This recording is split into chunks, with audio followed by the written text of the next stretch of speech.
ఆత్మవిశ్వాసం, దృఢ సంకల్పం అనేది ఎంతో ముఖ్యం. సో అది ఉంటే దేన్నైనా సాధించగలమనేది ప్రతి ఒక్కరిలో ఉంటుంది. కానీ మహిళల్లో చాలా తక్కువగా ఉంటుంది. అయితే ఆత్మవిశ్వాసం, దృఢ సంకల్పం అన్నది ఉంటే ఏ రంగంలో అయినా రాణించగలమన్నటువంటి విషయాన్ని రుజువు చేస్తున్నటువంటి పరిస్థితులు కడపలో ప్రధానంగా కనిపిస్తున్నాయి. ఎందుకంటే కడపలో మనం తీసుకుంటే గిన కడప జిల్లాలో ఉన్నటువంటి అత్యధిక శాతం మంది మహిళలే ఇక్కడ జిల్లా స్థాయి అధికారులుగా సేవలు అందిస్తున్న పరిస్థితి. ఈ నేపథ్యంలో మనతో పాటు ఎస్సీ కార్పొరేషన్ ఈడీ రాజ్యలక్ష్మి గారు ఉన్నారు. ముందుగా నమస్కారం మేడం. ముందుగా మీకు అంతర్జాతీయ మహిళా దినోత్సవ శుభాకాంక్షలు మేడం. మేడం, అసలు మీరు పెరిగిన వాతావరణం ఎలాంటిది? అసలు ఎందుకు మీరు వృత్తిరీత్యా బీడీఎస్ చదివారు, కానీ ఇది ఒక జిల్లా స్థాయి అధికారిగా ఎందుకు ఎంచుకోవాల్సి వచ్చింది? అంటే చిన్నప్పటి నుంచి మీకు ఇలా ఉండేదా ఇది? నిజండి, నేను పెరిగిన నేపథ్యం అలాంటిది. సో ఇంట్లో కూడా మా అమ్మ నాన్న మమ్మల్ని చాలా ఎంకరేజ్ చేసేవాళ్ళు. ఆడపిల్ల మగపిల్లోడు అనేది ఏం లేదు. మా అన్నయ్య ఒకరున్నారు, నేను అండ్ మా సిస్టర్, మేము ముగ్గురం పిల్లలము. సో ఎప్పుడు కూడా మా ముగ్గురు మధ్యన ఏ తేడా కూడా చూపించలేదు మా మదర్ కానీ ఫాదర్ కానీ. వాళ్ళు అనుక్షణం కష్టపడ్డారు మా కోసం. అండ్ ఆడపిల్ల అనేది చాలామంది చెప్పేవాళ్ళు. ఇప్పుడు 80 బార్న్ కిడ్స్ మేమందరం కూడా. 80 బార్న్స్లో అంటే చుట్టుపక్కల ఉన్న వీధిలో ఉంటారు అందరూ. సో ఆ నేపథ్యంలో ఆడపిల్లలు ఎందుకు చదవాలి, మగపిల్లని చదివిస్తున్నావు చాలు, ఆ అమ్మాయిని గవర్నమెంట్ స్కూల్కి వేస్తే సరిపోతుంది, ఒక 18 years వస్తే పెళ్లి చేస్తే సరిపోతుంది, ఇలాగ చాలామంది చెప్పిన వాళ్ళు ఉన్నారు. కానీ ముఖ్యంగా మా నాన్నగారు కానీ అమ్మగారు కానీ ఎక్కడ కూడా ఎవరో చెప్పారని ఒక్కసారి కూడా వాళ్ళ మైండ్ని డీవియేట్ చేసుకోలేదండి. డెఫినెట్గా మా అన్నయ్యని ఎంత చదివించారో అలాగే నన్ను కూడా చదివించారు. మా సిస్టర్ కూడా, మేము ముగ్గురం కూడా అనుక్షణం మా కోసమే ఆలోచించారు. మమ్మల్ని ఎలాగైనా ఉన్నత స్థాయికి తీసుకురావాలని. ఎంత దిగువ మధ్య తరగతి కుటుంబం నుంచి వచ్చినా కూడా, ఎన్ని ఫైనాన్షియల్ కన్స్ట్రైన్స్ ఉన్నా, ఎన్ని కష్టాలు ఉన్నా కూడా వాళ్ళు ఏ రోజు కూడా నిరాశ పడలేదు, నిరుత్సాహం లేదు, తర్వాత ధైర్యం కోల్పోలేదు. ఎన్ని నష్టాలు వచ్చినా కూడా వాళ్ళు ముందుకే నడిచారు మమ్మల్ని ఒక పొజిషన్లో పెట్టడానికి. కాబట్టి ఒక విధంగా చూసుకోవాలంటే వాళ్ళే మా రోల్ మోడల్స్.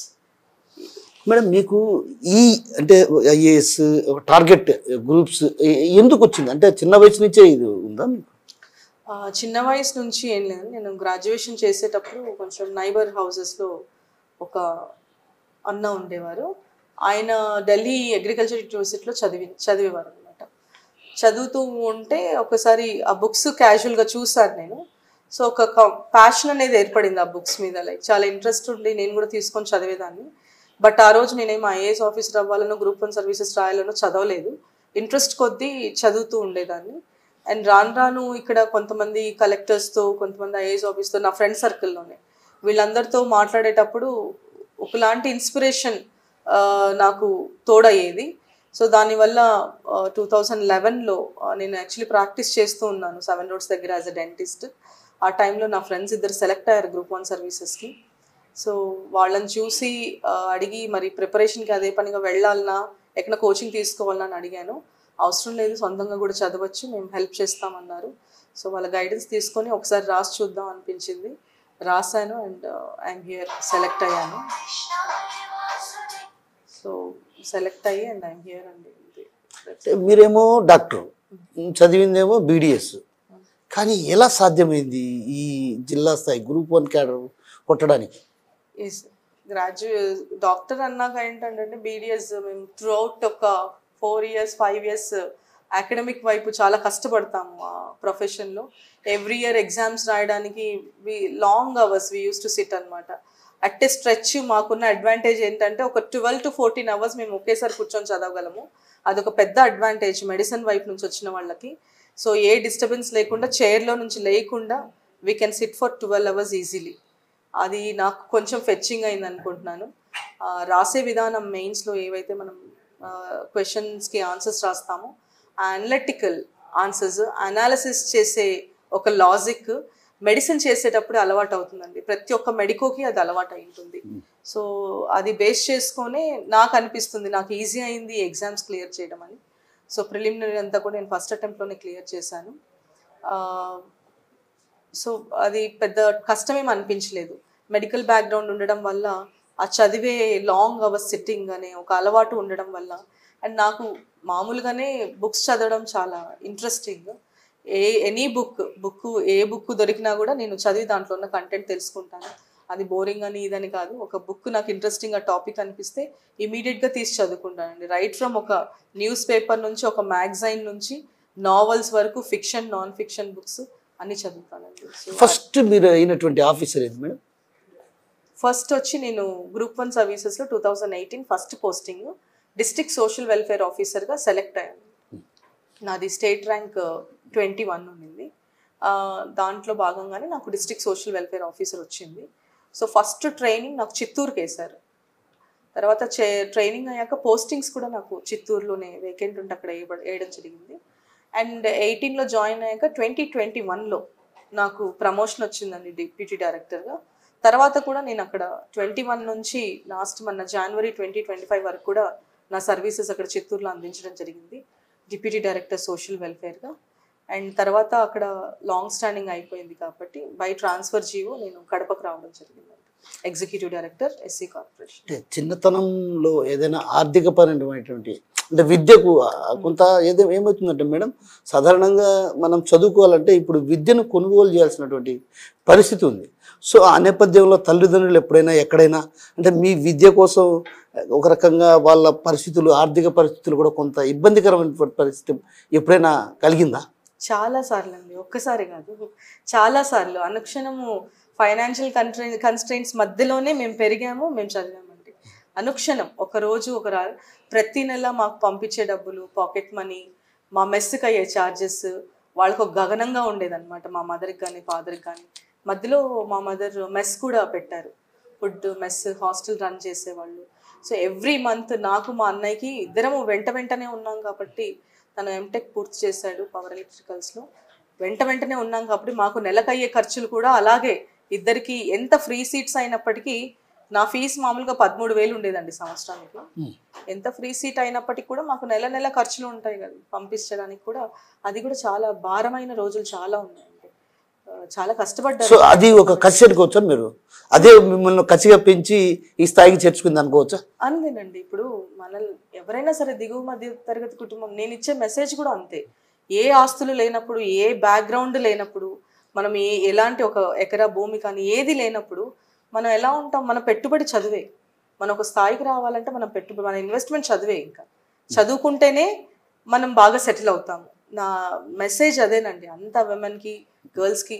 నేను ఏ హాస్టల్ విజిట్ చేసినా అదే చెప్తాను. మనకి ఎలాంటి ఆస్తులు లేవు, మనకి ఎవరు లేరు, ఎవరు ఉండరు.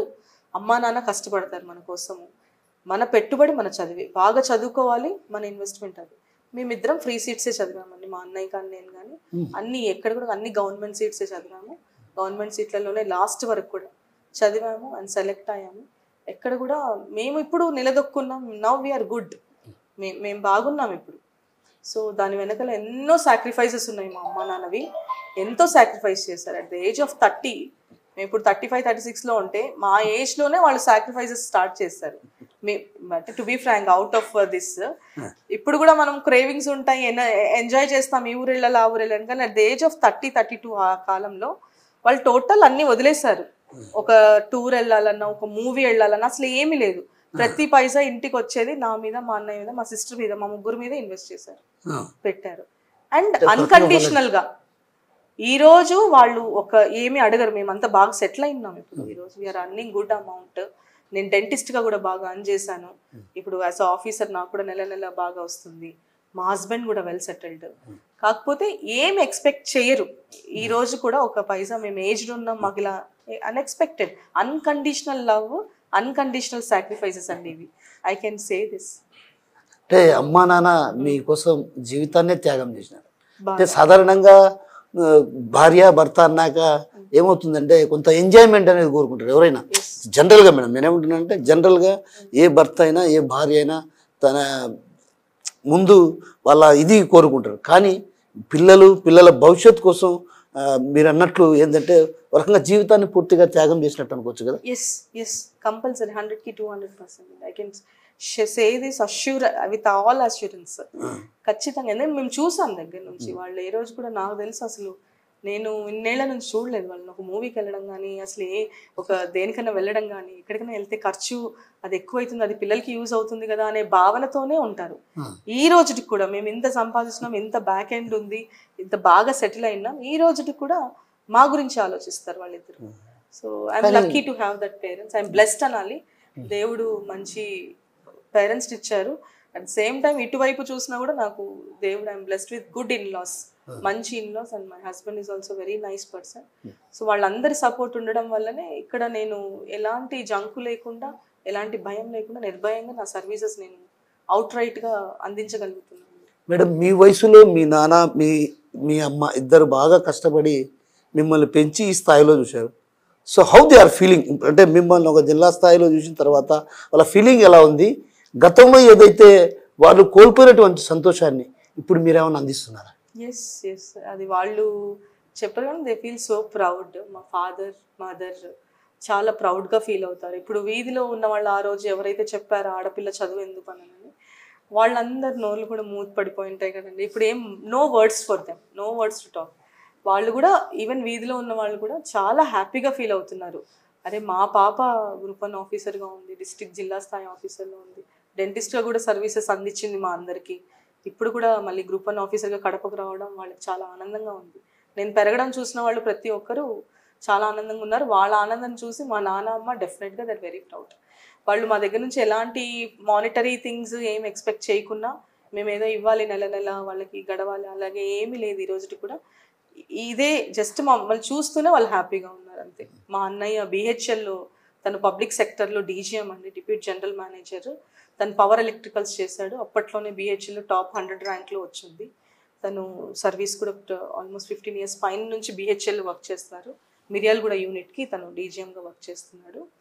అండ్ అతన్ని చూసిన నన్ను చూసిన అండ్ నా కజిన్స్ ఇద్దరు ఉన్నారు. సందీప్ అని తను US లో ఉంటాడు, అండ్ సుమంత్ అని ఇక్కడే సూర్య హాస్పిటల్లో జనరల్ ఫిజిషియన్. సో మా నలుగురు చదువు వెనకల మా నాన్న చాలా కష్టం ఉంది, మా అమ్మ నాన్నది, మా బాబాయ్ పిన్నిది. కాబట్టి మేమందరం జాయింట్ ఫ్యామిలీగా పెరిగామన్నమాట. సో మా నలుగురిని చూస్తే హీ ఫీల్ సో ప్రౌడ్. ఎప్పుడు కూడా ప్రౌడ్గా ఉంటుంది ఆయనకి. మమ్మల్ని చూస్తే చాలు it's a pride moment for my father. చూస్తే చాలు అన్నట్టు. అంటే అమ్మ కానీ ఎప్పుడైనా అంటే కొన్ని సందర్భాల్లో తండ్రి పడుతున్న కష్టం అంటే భర్త పడుతున్న కష్టం భార్య కొంచెం నొచ్చుకుంటుంటుంది. అలాంటి సందర్భాల్లో అంటే మీ ఆ కుటుంబ ఆర్థిక పరిస్థితి కూడా అంతంత మాత్రంగా ఉన్న సమయంలో ఎప్పుడన్నా అమ్మ ఎందుకు అబ్బాయిగా చదువు ఇది పెళ్లి చేసేపోలేదని ఎప్పుడన్నా అన్న సందర్భాలు ఏమైనా ఉన్నాయా? లేదండి. ఇన్ఫాక్ట్ చెప్పాలంటే మా ఫాదర్ కన్నా ఆమె she's a very strong woman. చాలా స్ట్రాంగ్ తను. ఎందుకు ఆడపిల్లలు వెనుకలు ఉండాలనే ఉద్దేశం తనకు క్వశ్చన్ మార్క్ అనమాట. నో ఉమెన్ షుడ్ అంటే అసలు తను అందరికి చెప్తుంది. ఏం చదువుకున్నారు మేడం? ఆమె అసలు 7th standard అండి, మీరు నమ్మరు. కానీ she's very strong woman, strong woman I can say. తన రోల్ మోడల్.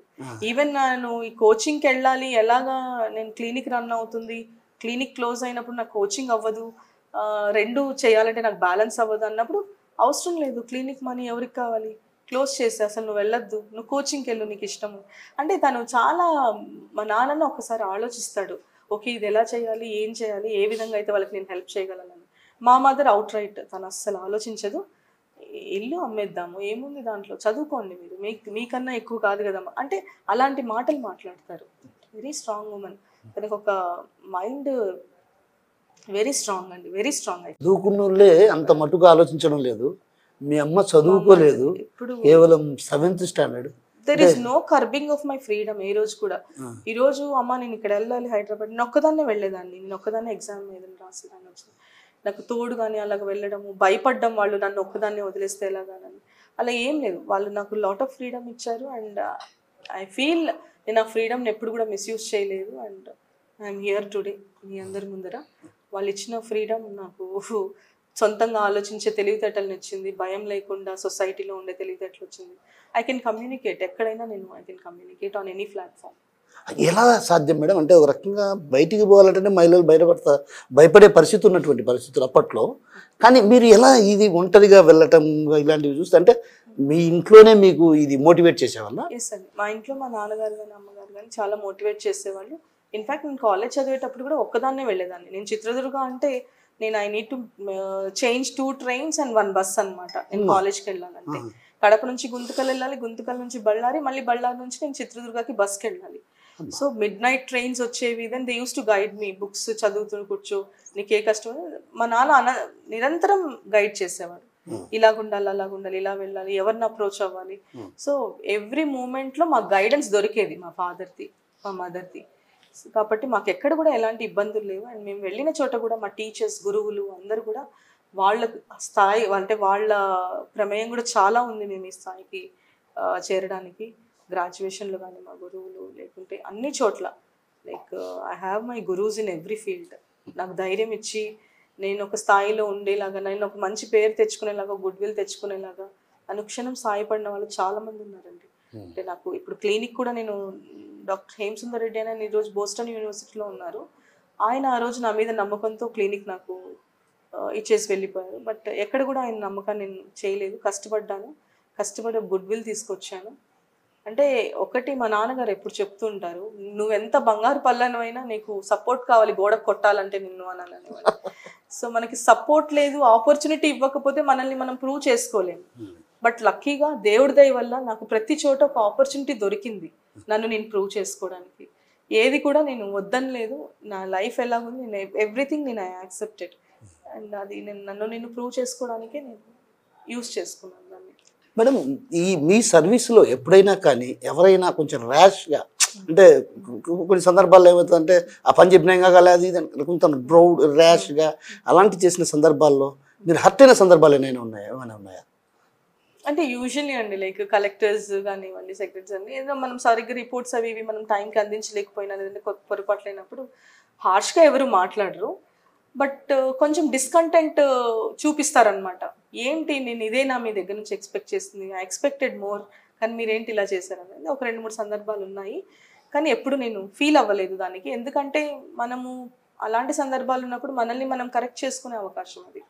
ఫీల్ అవుతూ కూర్చుంటే ఏం జరగదు కదా సార్. మనం అగైన్ మన పొరపాటు జరిగితేనే కదా వాళ్ళు అని అంటారు. కాబట్టి అసలు పొరపాటు ఎక్కడ జరిగింది ఇంకొకసారి రిపీట్ చేయకుండా, ఏదో అయిండొచ్చు స్టాఫ్ వాళ్ళు రాంగ్ రిపోర్ట్స్ కానీ, ఏదైనా పొరపాటున అర్జెంట్లో ఒక రిపోర్ట్ ఇవ్వడం, అలాంటి చోట్ల ఒక 2-3 సందర్భాల్లో జరిగాయి.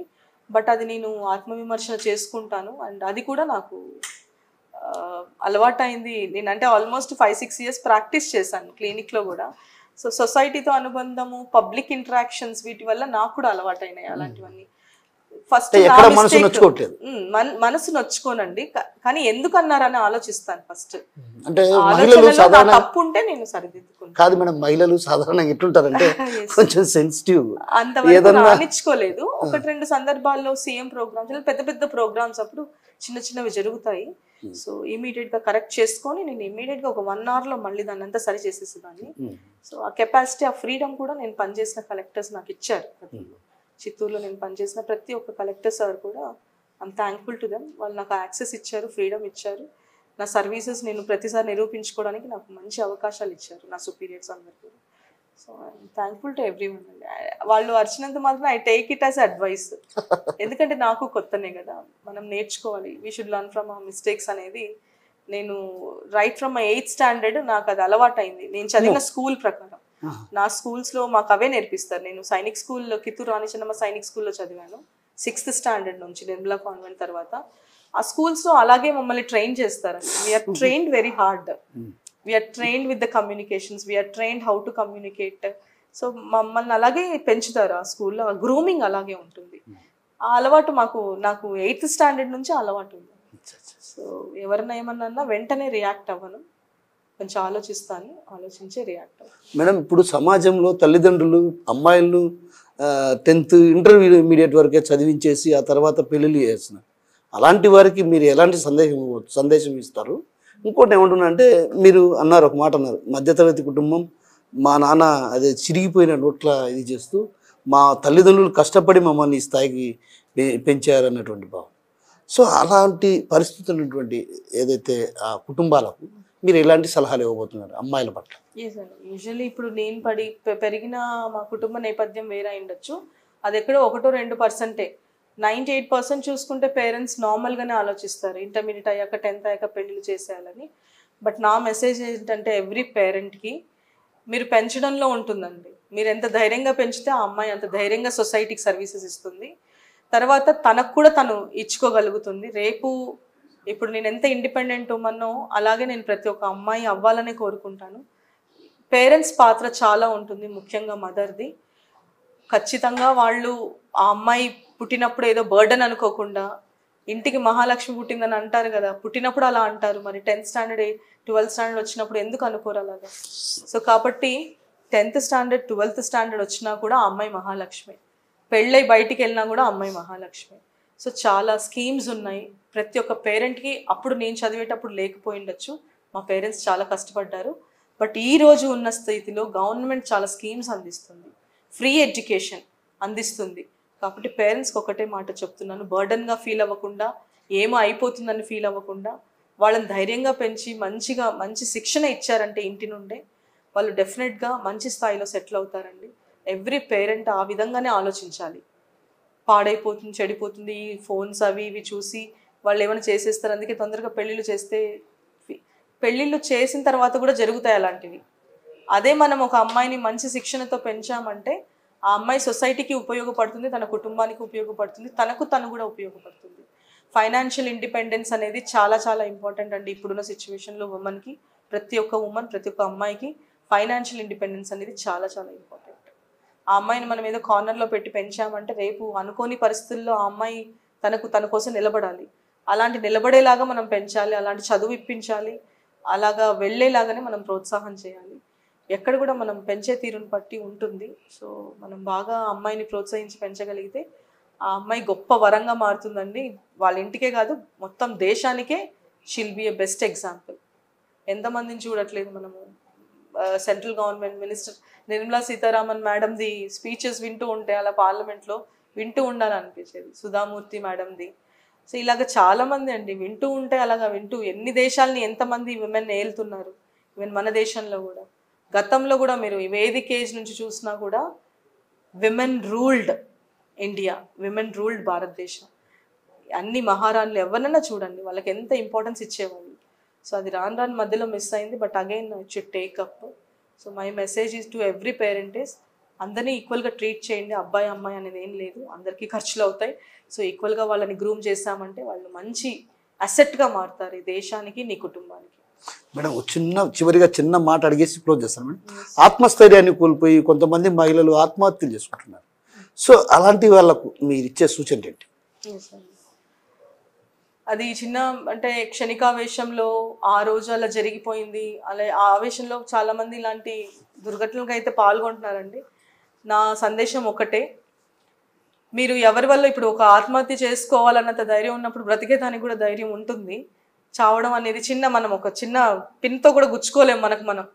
వీ కాంట్ పిక్ ఇట్ అనమాట. అంత అంటే భయం వేస్తుంది, నొప్పి వస్తుంది. అలాంటిది ఆత్మహత్య చేసుకునే ధైర్యం అంటే బ్రతకడానికి ధైర్యం ఉంటుందమ్మా అందరికి కూడా.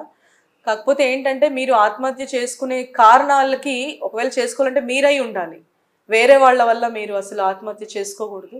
ఎందుకంటే నేను ప్రతి ఉమెన్కి, ప్రతి ఆడపిల్లకి నేను ఇచ్చే అడ్వైజ్ అదే. ఎన్నో అవకతవకలు దాటి స్టేజ్కి వచ్చాం కాబట్టి ఎన్నో చూసాం మేము.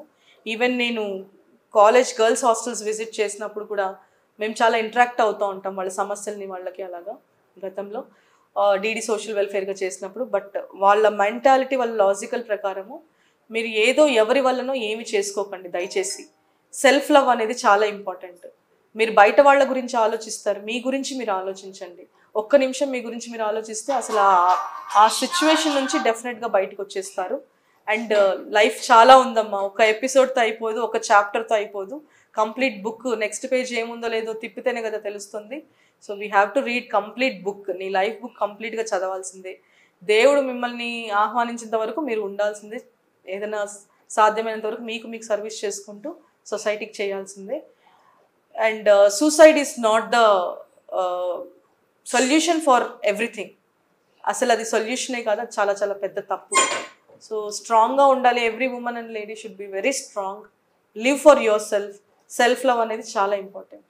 Take care of your health. So దృఢ సంకల్పం మహిళల్లో ఎక్కువ ప్రధానంగా దృఢ సంకల్పం ఉండాలి. అదేవిధంగా ఆత్మవిశ్వాసంతో ముందుకు సాగితే ఏ లక్ష్యాన్నైనా చేరుకోవచ్చు. ఏదైతే ఆత్మహత్యలు చేస్తున్నటువంటి మహిళలకు కావచ్చు, అదేవిధంగా విద్యార్థులకు కావచ్చు, వాళ్ళల్లో కూడా సెల్ఫ్ లవ్ అనేది చాలా ఇంపార్టెంట్. తనను తాను ప్రేమించుకుంటే ఏదైతే ఆ క్షణికావేశంలో తీసుకున్న నిర్ణయానికి కొంత ఉపశమనం కలిగే అవకాశాలు లేకపోలేదు. తాను కూడా మధ్యతరగతి కుటుంబాన్ని నుంచే వచ్చాను, మధ్యతరగతి కుటుంబంలో పడ్డ కష్టాలు ఎన్నో. అయితే తన తల్లిదండ్రులు తనకు స్ఫూర్తిగా నిలిచారు.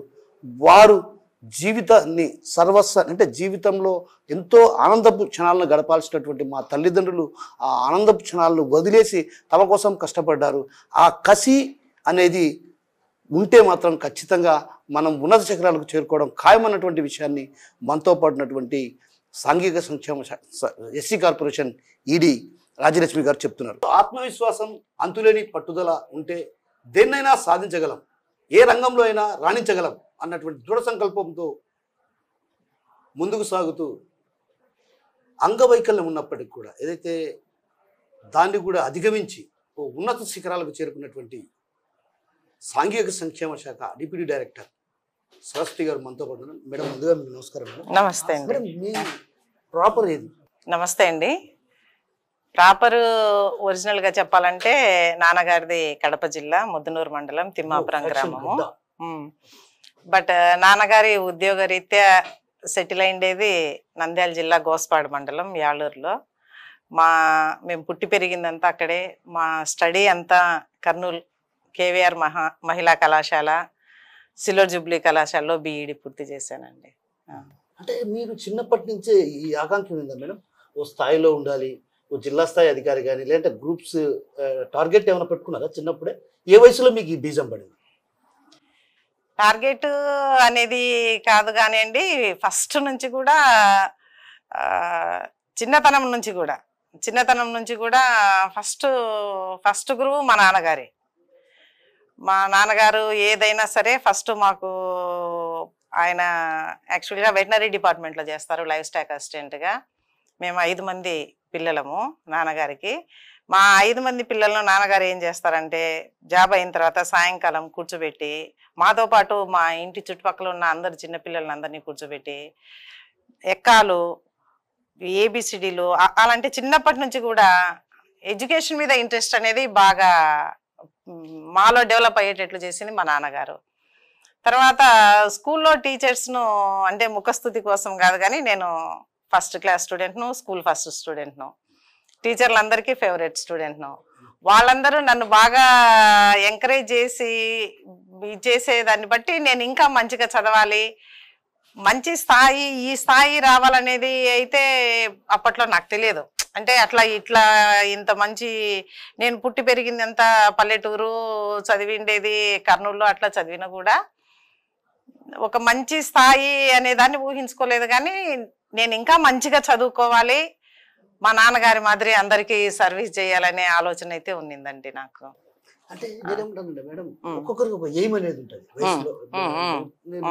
ఎవరైనా మనం చదువుకునేటప్పుడు కొన్ని సందర్భాల్లో అంటే గ్రామీణ ప్రాంతాల్లో చదివినటువంటి విద్యార్థులే ఎక్కువగా ఉన్నత స్థాయిలో ఉన్నటువంటి కనిపిస్తారు మనకు. ఇప్పుడు లైక్ జేసీ గారు కావచ్చు, మన కడప జిల్లాలో చూసుకుంటే మాత్రం ఆల్మోస్ట్ మనకు జిల్లాలో ఉన్నటువంటి ఎక్కువ శాతం మహిళలే అధికారులుగా ఇక్కడ ఉన్నారు. ఇదేమిటంటే చిన్న వయసులోనే అంటే మీకు నేను ఐఏఎస్ కావాలి అట్లా టార్గెట్ ఏమైనా పెట్టుకున్నారా? మా నాన్నగారి కోరిక అండి అది.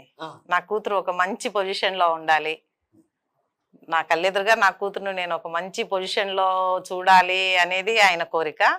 ఆయన ఆశయాలకు అనుగుణంగా నేను కూడా మనకున్న నాలెడ్జ్ని, మనకున్న ఎడ్యుకేషన్ను బట్టి ఒక మంచి పొజిషన్లోకి వెళ్ళాలి అనేది అప్పటి నుంచి కూడా కొంచెం నాకు అంగవైకల్యం అనేది మీకు అడ్డంకి రాలేదా?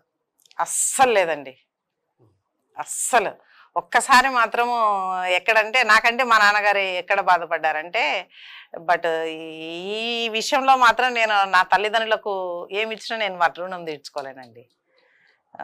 ఎందుకంటే సొసైటీలో అంటే నేను పుట్టినప్పుడు కానీ తర్వాత కానీ ఇప్పుడున్న సొసైటీలలో ఇప్పుడంటే మారింది, కానీ ఒక 20 years బ్యాక్ అట్లా తీసుకుంటే ఆడపిల్ల పుట్టడమే మహా అపరాధం అన్న సమాజంలో ఉన్నిన్నాం మనము. అటువంటప్పుడు ఆడపిల్లను బట్ ఈ విధంగా పుట్టినాము అని అంటే ఇంకా తల్లిదండ్రులు ఎంత బాధపడి ఉంటారో చూడండి. కానీ ఆ బాధ అనేది మా తల్లిదండ్రులు ఏ రోజు వాళ్ళు వ్యక్తపరచలేదు, నా ముందు కానీ బయట ఎవరి దగ్గర కానీ ఇది చేయలేదు. నాకు ఈ విధంగా ఉంది అనే భావనే నాలో లేకుండా నన్ను పెంచి పెద్ద చేశారు నా తల్లిదండ్రులు. అందుకు నేను వాళ్ళకి ఏమి ఇచ్చినా వాళ్ళ రుణం తీర్చుకోలేను.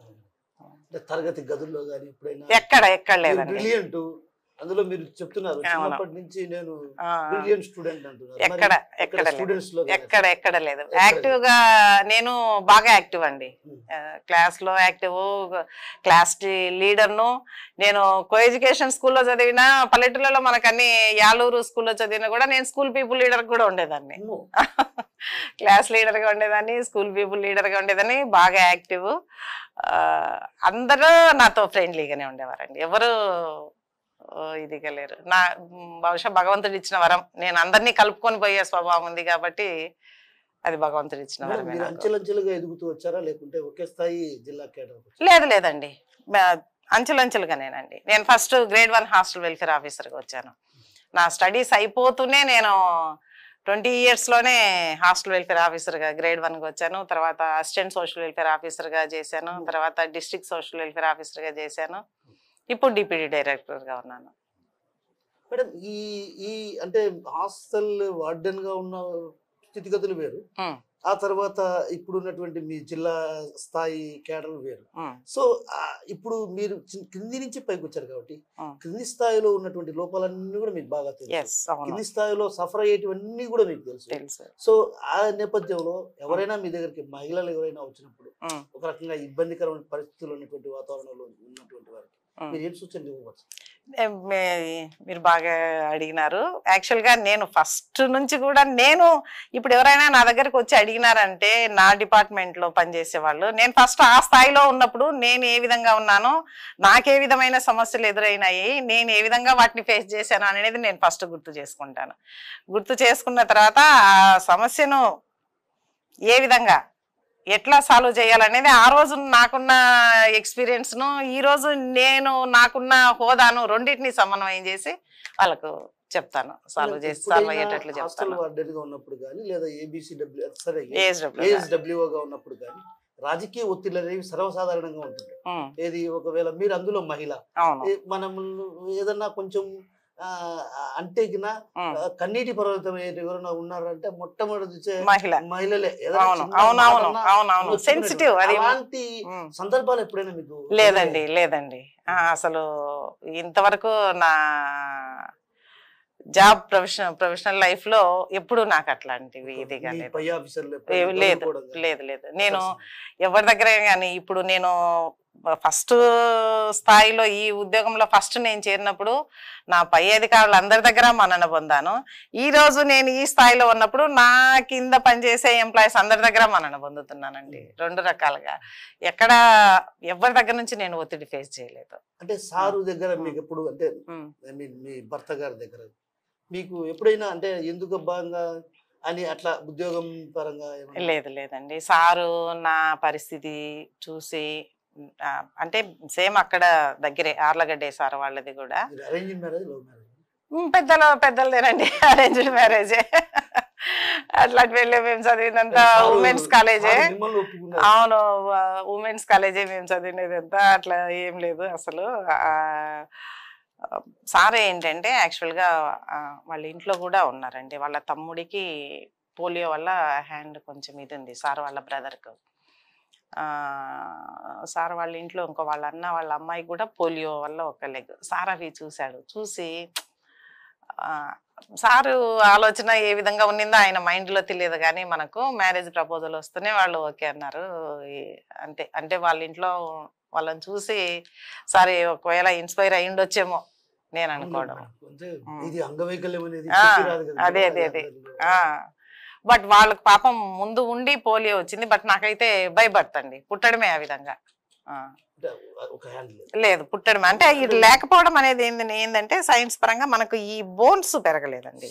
ఈ మోచే దగ్గర ఇక్కడ మనకు బోన్స్ ఉంటాయంట. ఆ బోన్స్ అనేది మనకు డెవలప్ కాలేదు. బట్ స్కిన్ అంతా ఉంది, ఫింగర్స్ కూడా ఉన్నాయి, 5 fingers కూడా ఉన్నాయి. ఇంకా అది సార్ అయితే చెప్తులేదా, నాకు నా లైఫ్లో భగవంతుడు ఇచ్చిన గ్రేట్ ఏంటంటే మంచి తల్లిదండ్రులు వేయడం, మంచి భర్తని వేయడం, మంచి పిల్లల్ని వేయడం. ఒక పాప ఒక బాబు అండి. పాప బీటెక్ చేసి ఎలక్ట్రానిక్ మీడియాలోనే చేస్తూ ఉంది. తను సాఫ్ట్వేర్ సైడ్ వెళ్ళలేదు, బీటెక్ అయినా కూడా. ఎందుకు ఆ వే ఎంచుకుంది మేడం మీ పాప? తను కూడా ఏంటంటే ఏదైనా సర్వీస్ చేయాలనేది, సొసైటీకి సర్వీస్ చేయాలనేది తనకు మంచి బాగా ఇష్టం ఫస్ట్ నుంచి కూడా. యాక్చువల్గా నేను ఆమెను, నాకు ఇన్స్పిరేషన్ ఆమెను ఆ ఫీల్డ్లోకి పంపించేందుకు ఫస్ట్ ఇన్స్పిరేషన్ ఏంటంటే నాకు కిరణ్ బేడి గారు అంటే చాలా ఇష్టం అండి. అందుకని ఫస్ట్ నుంచి కూడా ఆమె పుట్టినప్పటి నుంచి కూడా ఆమెను కరాటే అన్నీ చేర్పించి ఆమెను ఐపీఎస్ చేయించాలనేది అనుకున్నాను, కానీ బట్ అది కుదరలేదు. తను electronic media side crime news రిపోర్టర్కి వెళ్ళింది. బాబు వచ్చేసి ఎండి జనరల్ మెడిసిన్ చదువుతా ఉన్నాడు, ఫైనల్ ఇయర్. మేడం ఎప్పుడైనా ఈ జాబ్లోకి ఎందుకు వచ్చామురా నాయన, ఇంత వర్క్ టెన్షన్స్ అనే ఆలోచన ఎప్పుడైనా మీకు వచ్చిందా? లేదండి.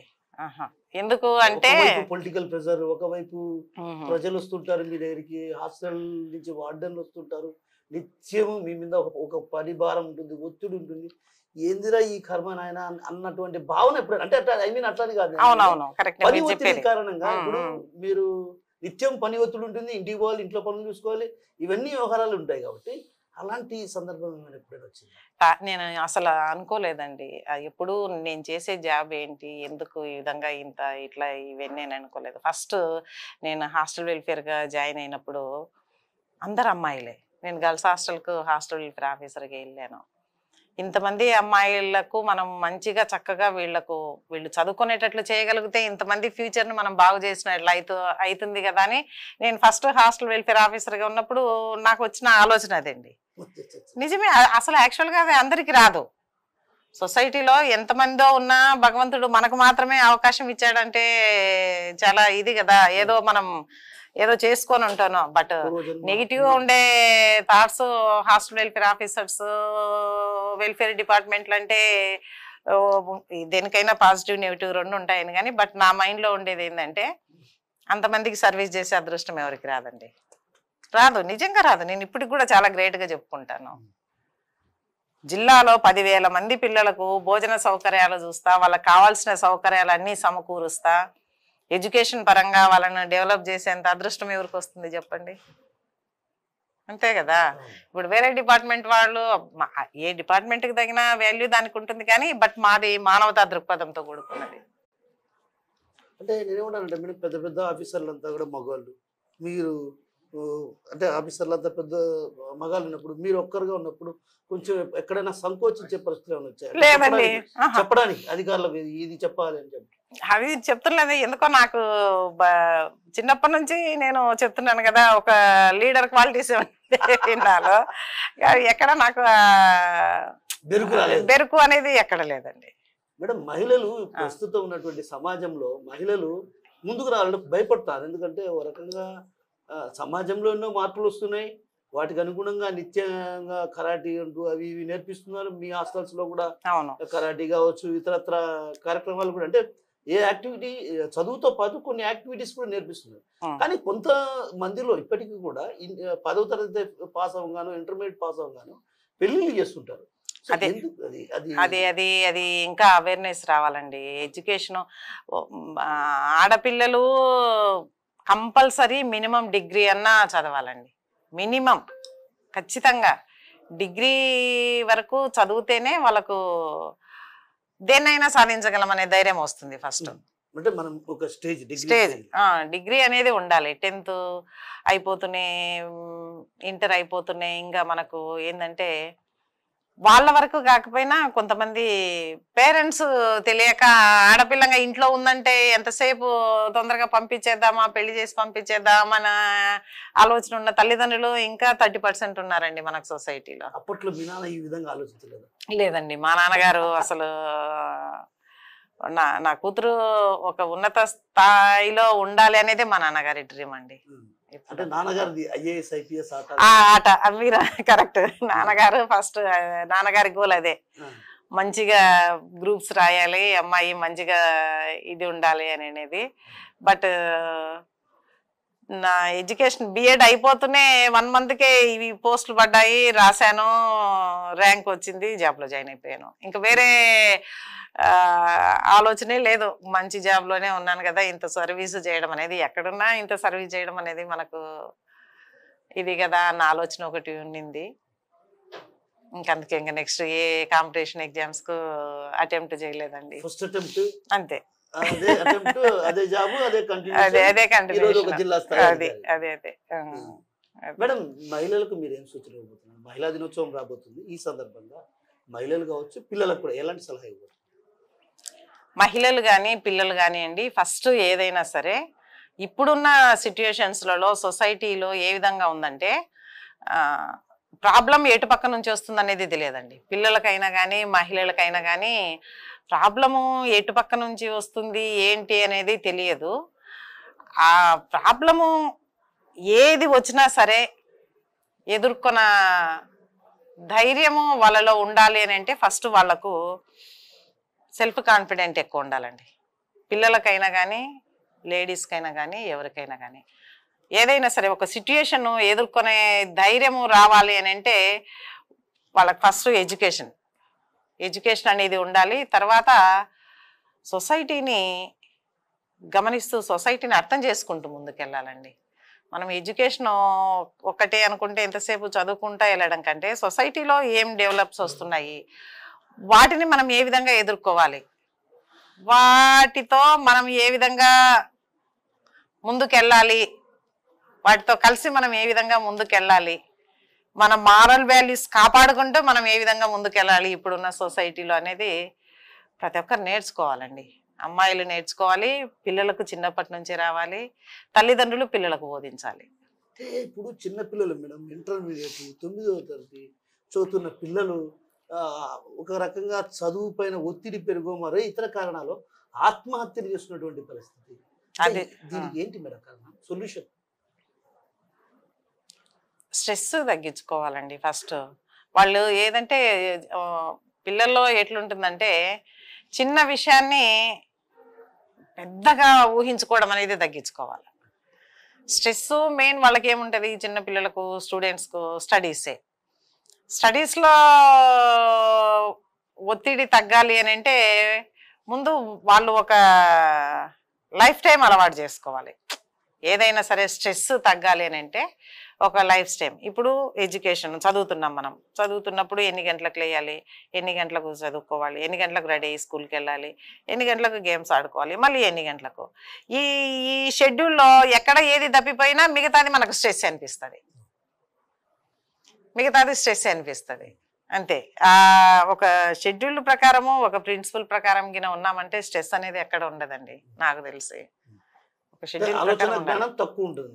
అది అంటే ఇలాంటి సందర్భాల్లో అంటే మన హాస్టల్స్ కూడా ఉన్నాయి కాబట్టి ఇలాంటి సందర్భాల్లో పిల్లలకు సైకాలజిస్ట్ ద్వారా ఏమన్నా చెప్తే కొంత.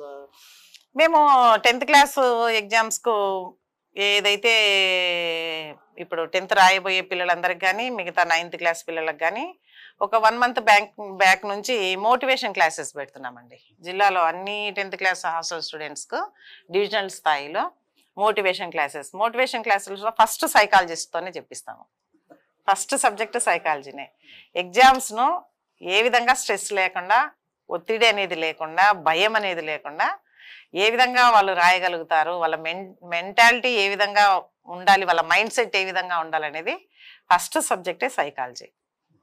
సో ఒక మంచి సైకాలజిస్ట్ని పిలిపించి మొత్తం అన్ని జిల్లాలో ఉన్న అన్ని 10th క్లాస్ ప్రభుత్వ వసతి గృహాల్లో ఉన్న 10వ తరగతి విద్యార్థులందరికీ మోటివేషన్ క్లాస్ ఇప్పించాము. తర్వాత సబ్జెక్ట్ ఎక్స్పర్ట్స్ ఎవరైతే ఉంటారో వాళ్ళతో సింపుల్ టిప్స్ సబ్జెక్టులలో, మెయిన్ సబ్జెక్టులలో మ్యాథ్స్, ఇంగ్లీషు, సైన్స్, ఈ 3 సబ్జెక్టులలో సింపుల్ టిప్స్, ఏ విధంగా సింపుల్ టిప్స్తో వాళ్ళ ఎగ్జామ్ పాస్ కావాలనేది మోటివేషన్ క్లాసెస్ జిల్లా మొత్తం ఇప్పించామండి. మేడం, ఈ నెల సర్వీస్లో ఒక చిన్న మాట అడుగు. ఎప్పుడైనా మీ మనసు నొచ్చుకునే విధంగా ఎవరైనా వ్యవహరించి సందర్భాలు ఏమైనా ఉన్నాయా? మీ మనసు నొచ్చుకునే విధంగా అంటే మనం పని చేస్తున్నా కూడా ఎదుటి వ్యక్తికి అది ఇది కాకపోవచ్చు, మింగుడు పడనప్పుడు మనసు నొచ్చుకునే విధంగా మాట్లాడిన సందర్భాలు ఏమైనా ఉన్నాయా? నాతో అయితే ఎవరు డైరెక్ట్గా ఎవరు ఏం మాట్లాడలేదండి. నా ఎదురుగా డైరెక్ట్గా ఎవరు రాలేదు, వినలేదు నేను. అంటే వృత్తిపరంగా అదే వృత్తి అది ఆ. మన వృత్తిపరంగా వృత్తిపరంగా కూడా ఎవరు ఎంతసేపు ఉండి మా పై అధికారులు నేను చెప్పినా కానీ కదా నువ్వు నా మాట ఎందుకు ఇలా అంటే ఒక రకంగా కమాండింగ్ పవర్ నేను ఒక నా పద్ధతి ఏంటంటే నా అడ్మినిస్ట్రేషన్ కానీ ఏదైనా కానీ నేను పై అధికారులకు ఎప్పుడు ఒబీడియంట్గా ఉంటాను. చెప్తున్నాను కదా, కింది అధికారులతో పని ఏ విధంగా చేయించుకోవాలనేది ఎక్స్పీరియన్స్ ఉంది ఇన్ని సంవత్సరాల సర్వీస్ లో. పై అధికారుల దగ్గర విధేయతతో ఏ విధంగా వాళ్ళు చెప్పిన దాన్ని ఖచ్చితంగా అంటే ఏ పని అనంటే మన రూల్ ప్రకారం ఏ విధంగా ఉందో ఆ విధంగా చేసేందుకే నేను ఎప్పుడు మొగ్గు చూపుతాను. కానీ ఎప్పుడు విమర్శలు అయితే ఎదుర్కొనలేదు.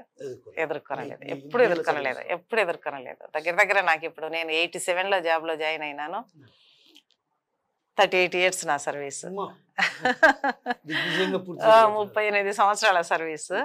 38 సంవత్సరాల సర్వీస్ లో భగవంతుడు అండి, అన్నిటికీ భగవంతుడు. నేను భగవంతుడిని పూర్తిగా నమ్ముతాను సార్. అసలు భగవంతుడు ఉంటేనే మనం మంచి చేస్తే భగవంతుడు మనకు మంచి చేస్తాడు. అది మనం ఎదుటి వాళ్ళ మంచి మనం కోరుకున్నామంటే మన మంచి భగవంతుడు కోరుకుంటాడు. ఆత్మస్థైర్యం కోల్పోతున్నటువంటి మహిళలకు మీరు ఇచ్చే సూచన ఏంటి? అంటే ఒక రకంగా చిన్నపిల్లలు కావచ్చు, పెద్దోళ్ళు కావచ్చు, ఊరిక క్షణికంగా అంటే నేనేమంటానంటే సెన్సిటివ్ గా ఉన్న మహిళలు కొంతమంది ఉంటారు. ఆ సెన్సిటివ్ గా ఉన్న మహిళలు ఏమవుతుందంటే సడన్ గా ఏదో భర్త అన్నాడనో లేదా ఇంకొకరు అన్నారనో అట్లా ఇతరత్ర కారణాలు కొన్ని అంటే తల్లిదండ్రులు చదువులో ముందుగా పోలేదని ఇట్లా రకరకాల కారణాలతో కొంచెం స్ట్రెస్ అయ్యి మానసికంగా ఇదైతూ ఉంటారు. సో అలాంటి వారికి మీరు ఎలాంటి ధైర్యాన్ని చెప్తారు? సరే, ఏదైనా స్ట్రెస్ కానీ ఒక్క క్షణము ఉద్రేకంగా నిర్ణయం తీసుకున్నామంటే దానివల్ల మన జీవితాన్నే కోల్పోవాల్సి వస్తుంది, లేదంటే నీటు నిర్ణయాలన్నా తీసుకోవాల్సి వస్తుంది. కాబట్టి ఆ క్షణాన్ని కంట్రోల్ చేసుకునేందుకు వాళ్ళు ప్రయత్నం చేసేందుకు మైండ్ను కొంచెం పీస్ఫుల్గా ఉంచుకోవాలి సార్. ఫస్ట్ మైండ్ను పీస్ఫుల్గా ఉంచుకోవాలి.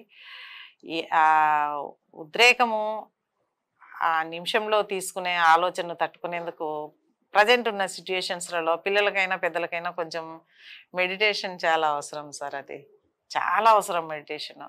అంటే అందరికీ అలవాటు కాకపోవచ్చు, బహుశా అందరికీ అందుబాటులో. మెడిటేషన్ అనేది పెద్ద ఖర్చుతో కూడుకున్నది ఏం కాదు. ఇప్పుడు అన్ని స్కూళ్ళలో చెప్తున్నారు యోగా క్లాసులు, మెడిటేషన్ క్లాసులు. బయట సొసైటీలో ఉమెన్ కైనా కూడా చాలా ఇది చేస్తున్నారు.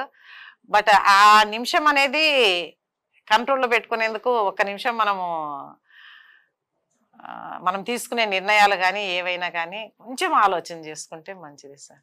మేడం, మీరు పుట్టిందేమో ఫ్యాక్షన్ లో, సార్ను పెళ్లి చేసుకునేది ఫ్యాక్షన్ గడ్డ, రెండు ఫ్యాక్షన్ గడ్డలే. ఆ ప్రభావం మీ మీద పడలేదు ఎప్పుడు? లేదు సార్, లేదు. అప్పుడెప్పుడో అట్లా ఉన్నిన్నేమేమో కానీ ప్రజెంట్ అయితే